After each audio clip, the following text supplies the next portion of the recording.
لوگ معاملات میں صاف نہیں ہیں, یہی تو ہم چیخ رہے ہیں. میں سوچ رہا ہوں کسی دن ورک شاپ کرواؤں, بٹھا کے نا معاملات لکھنا اپنے بچوں کی جیسے ABCD لکھوایا جاتا ہے نا, ایسے سکھاؤں. بہت زیادہ خیر ایسی ورک شاپ کرواؤں. میں پوچھوں آپ کے پاس کیا کیا ہے, آپ کے گھر میں فریج کس کا ہے, کہہ رہے فریج تو پتہ نہیں. کیوں نہیں پتا بھائی, مر گئے تو 50,000 کا تو یہ فریج ہے, کس کو وراثت ملے گی؟ لکھو لکھو یہ کس کا ہے, ہر چیز طے کرو. اتنا پیسہ کاروبار میں انویسٹ کیا ہوا ہے, آپ مر گئے تو وہ کس کو ملے گا؟ پتہ ہی نہیں بھائی کس کو ملے گا, کیا ملے گا. بس یہی کہ میں کیوں مروں, کس نے کہا میں مر رہا ہوں. ارے بھائی میں نے اچھے دیندار لوگوں میں تلواریں چلتی ہوئی دیکھی ہیں, لڑائی ہوتے ہوئے دیکھی ہے. اب تو میں یوٹیوب چینل والوں سے کہتا ہوں جو یوٹیوبرز ہیں, یہ لوگ بھی پیسہ کما رہے ہیں نا, تو جو چینل کا جیسے میں نے بتایا نا جو میرا ایڈمن ہے یوٹیوب پہ, ان کو میں نے فون کیا, بھائی یہ چینل تو سارا آپ کے کنٹرول میں ہے, پاسورڈ آپ کو معلوم ہے, تو مر گئے تو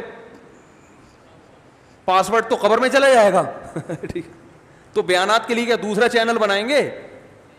تو میں نے کہا بھائی کون ہے آپ کے بعد نامزد؟ حالانکہ جوان لڑکے ہیں ماشاءاللہ, احمد طالب, اللہ ان کی عمر میں برکت ہے, بڑا کام کیا انہوں نے, سارا چینل وہی چلا رہے ہیں بڑے اخلاص کے ساتھ. تو میں نے کہا مر گئے تو کون اس کو سنبھالے گا؟ تو انہوں نے کیونکہ بیان سنے ہوئے الحمدللہ, انہوں نے بتایا کہ مجھے بتایا فلاں بندے سے رابطہ کر لینا, وہ چلائے گا, اس کو پاسورڈ بتایا ہوا ہے. اور پاسورڈ بھی ایسے آدمی کو نہیں بتایا جاتا کہ پتہ چلا وہ ایک نئی ٹینشن کھڑی ہو گئی. تو یہ سارے چیزوں پہ ورک کرنا چاہیے. ہم تو سوچتے رہتے ہیں اللہ کا شکر ہے. ان کو میں نے بتایا میں مر گیا تو کیا ہوگا, آپ مر گئے تو. میں ہر وقت جو بھی مجھ سے ملتا ہے نا, کوئی معاملہ کرتا ہے, میں پہلا سوال پوچھتا ہوں مر گیا تو کیا ہوگا, تو مجھے پہلے اس کا جواب دو.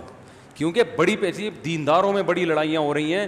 تو اب یوٹیوب کی بات آئی ہے تو یہ بھی ایک مصیبت ہے.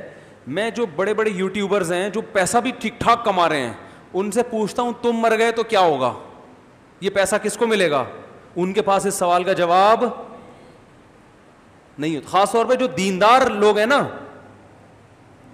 تو بھائی یہ کوئی ٹرسٹ میں دے دو یا کیا ہے, اس کے بعد کون چلائے گا, کون اس کا والی وارث ہے, کسی کے پاس اس سوال کا جواب نہیں ہوتا. خاندانی لڑائیاں ہو جائیں گی. ابھی تو یوٹیوب نئے آئے, اتنی موتیں نہیں ہوئی ہیں, کیونکہ میں نے کہا بھائی جان یہ تو ابھی مستقبل میں ایک نئی جنگ چھڑے گی کہ یوٹیوب کا اونر مر گیا تو یہ چینل بیوی کا ہے, بچوں کا ہے, وراثت جاری ہوگی, کیا ہوگا؟ کسی کو اس سوال کا جواب عام طور پہ پبلک کو معلوم نہیں ہے. اور پھڈے سامنے آنا شروع ہو گئے, کیسز آنا شروع ہو گئے. ہم نے تو پیش گوئی کی تھی, کیسز بھی سامنے آ گئے ہیں کہ جی فلاں کا انا للہ ہو گیا, ان کا چینل پہ لڑائیاں ہو رہی ہیں اب, کیونکہ مشہور چینل ہو گیا. فلاں کہہ رہے میں یہ اس ویڈیو کا اونر میں ہوں, وہ کہہ رہے یہ کاپی رائٹ کا حق وہ تو یوٹیوب نے دیا ہوا ہوتا ہے جس کو, لیکن شرعی طور پر کون ہے؟ نہیں یار یہ بات دیکھو, ایک میرا پلاٹ ہے, میں اپنے بڑے بیٹے کو وصیت کر کے چلا جاتا ہوں کہ میرے بڑے بیٹے کو یہ پلاٹ ملے گا میرے مرنے کے بعد, تو قانونی طور پر بین الاقوامی قانون یہ کہ بڑے بیٹے کو ملے گا. شریعت اس قانون کو نہیں مانتی. ویسے یوٹیوب کا بھی یہ قانون ہے شرعی. سمجھ میں نہیں آ رہی بات کہ آپ کے مرنے کے بعد یہ ہے کس کا؟ اگر ارننگ, کیونکہ بہت سے چینل تو مونیٹائز ہوئے ہوئے ہیں نا جو لاکھوں روپے کما رہے ہیں, میں ان سے کہتا ہوں مر گئے تو یہ پیسہ کس کے پاس جائے گا؟ جس کو پاسورڈ معلوم ہے اس کے پاس جائے گا. نہیں یار یہ بات, تو یہ سب چیزیں پہلے حل کرنے کی ہوتی ہیں. دنیا سے دل نہ لگاؤ, معاملات کیا رکھو ایک نمبر. ہر وقت میں مر گیا تو بس, جس کو اس سوال کا جواب معلوم نہیں ہے مکھنچو ہے وہ, اس کو عجائب گھر میں وہ اپنے بعد والے لوگوں کو ایک لامتناہی جنگ میں ڈال کے جا رہا ہے. جب پلاٹ میں اوپر آپ کا مکان بنا ہوا ہے, منجلا بیٹا اوپر ایک پورشن بنانا چاہتا ہے, جمعے میں بھی میں نے بہت ڈیٹیل میں بات کی ہے اس پہ. منجلا بیٹا, کیونکہ منجلے کا اس لیے کہہ رہا ہوں, بڑا والا تو امریکہ جا چکا ہوتا ہے پڑھ لکھ کے, چھوٹا والا ابھی اسٹیبل نہیں, تو منجلے سارے مسئلے کھڑے کر رہے ہوتے ہیں. منجلے کیا کر رہے ہوتے ہیں, وہ نہ ادھر کے نہ ادھر کے ہوتے ہیں. تو وہ کہہ رہا ہے میں اوپر ابو اس پورشن کے اوپر کیا بناؤں گا, ایک گھر بناؤں گا. تو فوراً اس سے پوچھو کہ یہ آپ نے اس کے اوپر ایک گھر بنا لیا, نیچے والا تو ابا کا ہو گیا, فرض کرو ابا کا انتقال ہو گیا, پھر کیا ہوگا؟ کیونکہ نیچے والا پورشن تو وراثت میں کیا ہو جائے گا؟ مشترک. جب مشترک ہو گیا, ایک بھائی کا میٹر گھوما, اس نے بولا میں اسے بیچتا ہوں, مجھے میرا حصہ چاہیے. کیا خیال ہے بھائی جان؟ یا دو کا میٹر گھوم گیا, انہوں نے کہا ہم اسے بیچتے ہیں, ہمیں کیا چاہیے؟ حصہ. آپ نے اوپر والا اس لیے بنایا تھا کہ نیچے ابا اماں رہتے ہیں, اجنبی کو نیچے آپ برداشت نہیں کرو گے, کیونکہ سیڑھیاں اپنے اندر سے ہی, کوئی انٹرنس الگ سے تو ہے نہیں. ان کسی بھی چیز کا جواب پبلک کے پاس بس بھیڑ چال چل رہا ہے, اوپر اس نے بنا دیا, اوپر اس نے بنا دیا, اوپر اس نے بنا دیا. پھر ہم کہہ رہے ہیں ہم سب کا بنا رہے ہیں, اوپر ہم سب کا بن رہا ہے, سب کا بن رہا ہے. اب دیکھو ایسے کیسز ہو رہے ہیں, ابا کا انتقال ہوا, ایک پورشن ہے, سب مشترک رہ رہے تھے, پیسہ ایک نے زیادہ لگایا ہے اس میں. پیسہ کس نے زیادہ لگایا؟ ایک نے. اس لیے کہ ابھی تو سب رہ رہے ہیں. او بھائی جب الگ ہوگے تو فیصلہ کرو کہ جس نے زیادہ پیسہ لگایا ہے اس کو الگ سے ملے گا کہ نہیں ملے گا. اس سوال کا جواب پبلک کے پاس نہیں ہوتا, پھر مفتیوں کو پریشان کرتے ہیں. اب ہوتا پتہ ہے کیا ہے, مشترک گھر بنا دیا نا لوگوں نے, کر کیا رہے ہیں, گھر بنا دیا, منجلے بیٹے نے, اس میں کچن منجلے بیٹے نے بنا دیا, اس کو کھانے پینے کا زیادہ شوق تھا. واش روم بنا دیا چھوٹے نے, کیونکہ ان کا اکثر ٹائم کہاں گزرتا تھا؟ واش روم پہ. اس کو چاہیے واش روم اچھا. جو منجلے کو قبض رہتا ہے اس کو واش روم میں دلچسپی, اس کو کچن میں دلچسپی ہے, کچن اس نے اچھا بنا دیا. ایک نے واش روم پہ پیسہ لگایا, کیونکہ اس وقت یہ دماغ میں ہے ہی نہیں کہ ہم مریں گے اور جدا ہوں گے اور وراثت تقسیم ہوگی. اس وقت یہ رہ رہے ہیں بھائی, اس نے نلکا لگا دیا, اس نے کچن بنا دیا, کیا جا رہا ہے. اب اچانک سچویشن چینج ہو جاتی ہے. جب ایک کی آپ نے شادی کی تو بیوی ایسی ملی ہے کہ اس کو الگ کرو بھائی, اس کو جوائنٹ فیملی میں رکھنے کا نہیں ہے.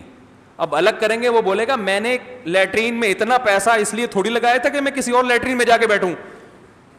بات آ رہی ہے, مجھے پیسہ دو. تو دوسرے ورثہ کہتے ہیں پیسہ اپنی خوشی سے لگایا ہے نا, قرض تھوڑی دیا تھا. نہیں آ رہی بات.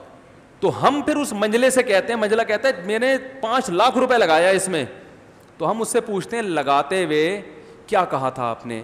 میں قرض دے رہا ہوں واپس لوں گا, یہ کہا تھا؟ اور اگر کہا تھا تو سامنے والی پارٹی نے اس رقم کو ایز اے قرض قبول کیا تھا؟ صرف بولنے سے تھوڑی ہوتا ہے. قرض جب آپ دے رہے ہیں تو اگلا مانے بھی تو کہ میں قرض لے رہا ہوں. ارے آپ مجھے لا کے 5 لاکھ روپے پکڑا دیں مجھ سے, اب یہ لو, یہ قرض لے لو. میں کہتا ہوں بھائی میں کیوں قرض لوں تم سے؟ قرض زبردستی تھوڑی ہوتا ہے. اگلا مانے گا کہ میں قرض کے طور پہ لے رہا ہوں, جب آپ کو ضرورت ہوگی واپس کروں گا. اس کی کوئی وضاحت نہیں ہوتی. اچھا جی میں فی سبیل اللہ لگا رہا ہوں, واپسی نہیں ہے. تو فی سبیل اللہ لگایا تھا تو پھر اب واپسی, اب آپ جہاں مرضی رہو, یہ تو کیا ہو گیا؟ فی سبیل اللہ ہو گیا. اور اگر آپ شرکت چاہتے تھے کہ بھائی میں اس طور پہ لگا رہا ہوں کہ اس گھر کی ویلیو میں اس واش روم کی وجہ سے جو اضافہ ہوگا تو میں اس اضافے میں شریک ہوں گا, یعنی میں گھر میں انویسٹمنٹ کر رہا ہوں گھر کی ویلیو بڑھانے کے لیے, تو جتنی ویلیو میرے پیسے سے بڑھے گی مجھے وہ واپس چاہیے. اگر شرکت کا یہ طریقہ باطل ہے, ہوتا نہیں ہے اس طرح, لیکن ایک مثال دے رہا ہوں, کھوپڑی میں تو آ سکتا ہے. کچھ بھی پتا نہیں ہوتا کیوں لگا رہا ہے, کیا کر رہا ہے. تو بھائی ہر چیز میں پہلے کہ میں جو کلر کر رہا ہوں یہ فی سبیل اللہ کر رہا ہوں یا میں اس کے پیسے الگ سے لوں گا, یہ سب کلیئر ہونا چاہیے. اور اگر آپ کے گھر والے کہیں آپ اتنا فنڈر بننے کی کوشش نہ کریں کہ آپ ہم سے واپس پیسے لیں گے, یہ ضرور آپ کو اس تکلف کی ضرورت, کوئی بھی ہم میں پیسے نہیں دے گا. واش روم آپ کی زیادہ ضرورت ہے, آپ نے گھنٹوں گھنٹوں بیٹھنا ہوتا ہے, بنانا ہے بنا, پتلی گلی سے نکل, تو پھر یہ فی سبیل اللہ ہے. پھر آپ 2 لاکھ کے بجائے 10 لاکھ لگا دو, 1 کروڑ لگا دو, گھر میں آپ کو الگ سے واش روم کے پیسے نہیں ملیں گے. گھر جب بکے گا تو سب وارثوں کا برابر کا اس میں حصہ ہے. تو بھائی اپنے معاملات کو درست کرو, ایک ایک چیز کو کیا کرو, کلیئر کرو. ابا اگر کبھی جوش میں آ کے کہتے ہیں بیٹا یہ گھر میں نے تمہارے نام کر دیا, ابا کو بتاؤ ابا کاغذ میں نام کرنے سے گھر میرا نہیں ہوتا, تو میرا نہیں ہوا ہے, یہ مجھے قبضہ دیں. شرعی مسئلہ ہے کہ میرا گھر جب بنے گا جب قبضہ کس کا ہوگا, چاہے 1 منٹ کے لیے دے دیں.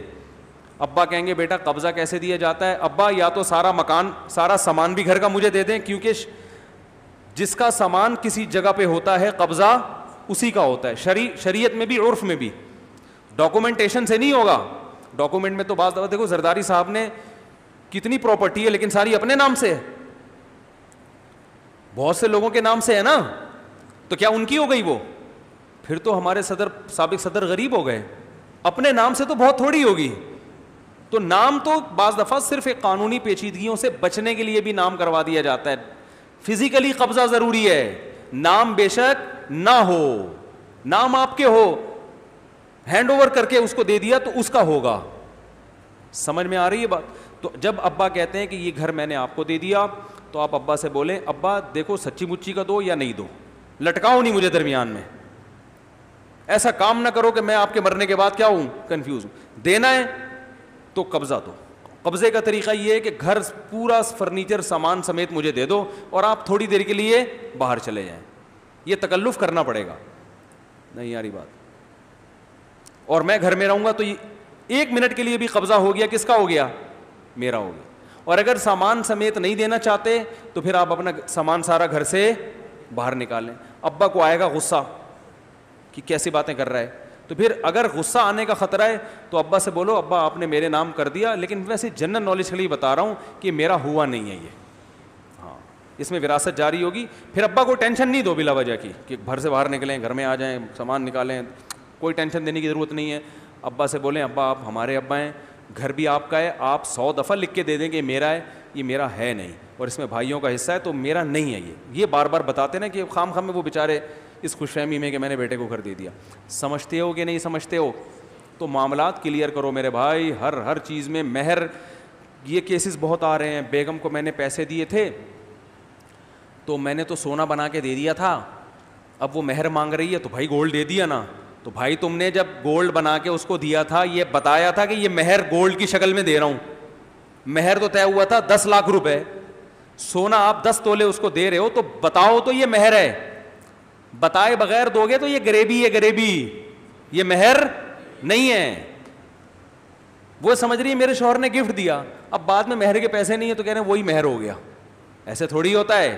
جیسے زکوٰۃ جو ہے نا, بعض لوگ کہتے ہیں ہم نے اس دن ایک غریب کو کھانا کھلایا تھا, وہ غریب کو پیسے دیے تھے, وہی زکوٰۃ فرض کر لیں. ایسے تو پتہ نہیں کتنوں کو کیا کیا کرتے رہے ہو. تو جب دو گے تو نیت کیا ہونی چاہیے؟ زکوٰۃ. اس میں تو زبان سے کہنا ضروری نہیں ہے, نیت کافی ہے, لیکن مہر میں زبان سے کہنا ضروری.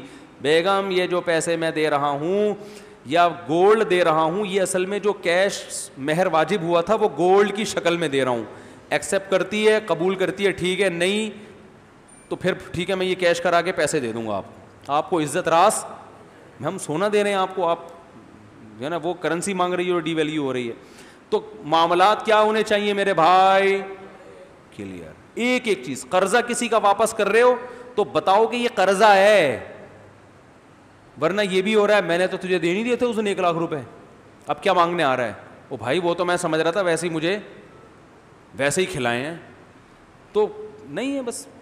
اچھا جو معاملات کو کلیئر کرتا ہے لوگ اس کو کنجوس سمجھتے ہیں. بھائی کیا ہے 2 سموسے پکوڑوں کا حساب کر کے بیٹھ رہا ہے تو سموسے پکوڑے کا نہیں کرو, وہ تو کھلاؤ, لیکن جائیدادوں کا تو ہونا چاہیے نا. گھر میں جو بھی بڑا سامان ہے اس کا حساب ہونا چاہیے. اور ایک ایک چیز کا نہیں کہ یہ چمچ میرا ہے, یہ والا چمچ میری بیوی کا ہے, ایسا نہیں. وصیت نامہ لکھو, میں نے ایسے لکھا ہوا بھائی گھر میں جتنا بھی سامان ہے, جو بڑا سامان ہے فرنیچر وغیرہ, وہ کس کی ملکیت میں ہے؟ میری ملکیت میں. البتہ فلاں چیز جو ہے وہ گھر والوں کی ذاتی ہے. 2 موٹی موٹی چیزوں کے بارے میں سمجھتے ہو, یہ لکھ دو, ختم ہو گئی بات. کتنا ٹائم لگتا ہے لکھنے میں, تاکہ آپ کے مرنے کے بعد پھڈے نہ ہو. سمجھتے ہو؟ اللہ کرے سمجھ میں آ جائے, آئے گی نہیں سمجھ میں بات. تو ابھی جا کے نا فوراً فرض کر لو, جیسے ہی بیان ختم ہوتا ہے گھر جا کے بیٹھیں اور فرض کریں کہ آپ مر گئے ہیں. اب ہو کیا رہا ہے, کیا کیا پیچیدگیاں آ رہی ہیں. تو اب آپ سوچو یار یہ بھی مصیبت, یہ بھی مصیبت, فلاں کا پیسہ وہاں پھنسا ہوا ہے, میرے بچوں کو تو معلوم ہی نہیں 2 کروڑ میں نے اس کو دیے ہوئے ہیں, تو بچوں کا حق تو گیا, وہ کون سا دے گا. تو آپ کے سامنے بہت سی چیزیں آ جائیں گی, پینسل پہ لکھ لو اور اللہ کا شکر ادا کرو, مرنے سے پہلے اللہ نے ہمیں شعور دے دیا اور دوبارہ زندگی دے دی گویا کہ. تو گویا یوں فرض کرو اب میں دوبارہ زندہ ہو کے, اللہ نے مجھے مہلت دی, بولا تو مر گیا, تیرے تو پھڈے کھڑے ہو گئے, میں تجھے ایک اور زندگی دیتا ہوں, دوبارہ زندہ ہو کے لکھ لے, بچوں کو بتا دے. ٹھیک ہے, نہیں آ رہی بات. اور اپنے بعد وسیع ایسے آدمی کو بنایا کرو جو خود متنازع نہ ہو. مثال کے طور پر باپ ہو آپ, بیٹوں کے پھڈے ہونے کا خطرہ ہے نا, تو اب یہ نہیں کہ میرے بعد یہ بڑا والا بیٹا مسائل حل کرے گا, اس پھڈے کو نمٹائے گا. وہ تو خود ایک خصم ہے, وہ تو خود اس جھگڑے کا حصہ بنے گا, کیونکہ جائیداد میں اس کا بھی حصہ ہے. کیا ہو گیا یار, میں اپنے مالی معاملات میں, اپنی اولادوں میں یا گھر والوں میں کسی کو نہیں, میں نے وسیع کہتے ہیں جو آپ کے مرنے کے بعد ان چیزوں کو دیکھے گا, ان میں سے کسی کو نہیں بنایا میں نے. کیونکہ اس میں پھر یہ ہوتا ہے کہ ایک کو بناؤ گے تو پھر باقیوں کا خیال آئے گا یار یہ اس سے تو خود ہمارا پھڈا ہے, اس میں ڈر ہے کہ یہ اپنے مفاد سامنے نہ رکھ لے.